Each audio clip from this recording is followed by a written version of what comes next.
Wait. Teka lang. Huwag mo munang scroll to. Kilala mo ba kung sino-sino ang mga batang to? Dati, pangarap lang ang pinag-uusapan sa probinsya. Pero, tingnan mo naman sila ngayon. Bumabaha ng blessing kahit malayo sa tahanan. Kilalang kilala natin sila bilang ang mga Davra Boys. Pero ngayon, ibang level na.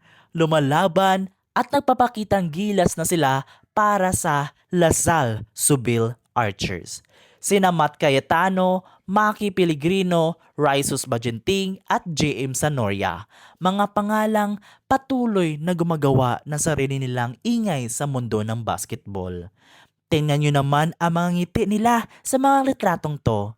Kahit na nasa Maynila na sila at malayo sa pamilya, hindi pa rin humihinto ang pagbuhos ng pagmamahal at suporta mula sa kanilang fans at sponsors. Mula sa mga gift basket hanggang sa mga kagamitan sa training. Talagang ramdam na ramdam ang pagmamahal sa kanila. Pero kung babalikan natin ang lahat, paano nga ba natin sila unang nakilala at minahal? Hindi natin malilimutan na kilalang kilala natin ang mga batang ito dahil sa ating namayapang kaibigan na si Bobet.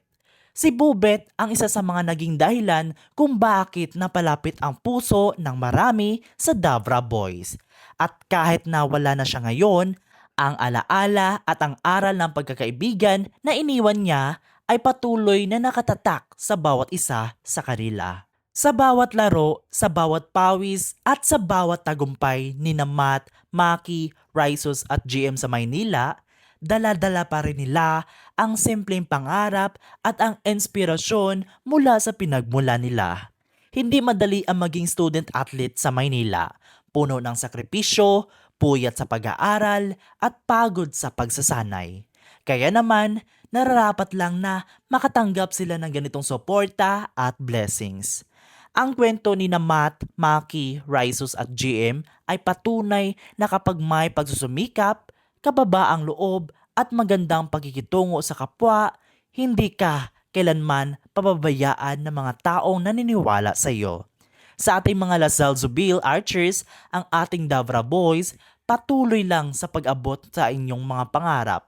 Suportado kayo ng bawat komunidad. Sino ang paborito nyo sa kanila?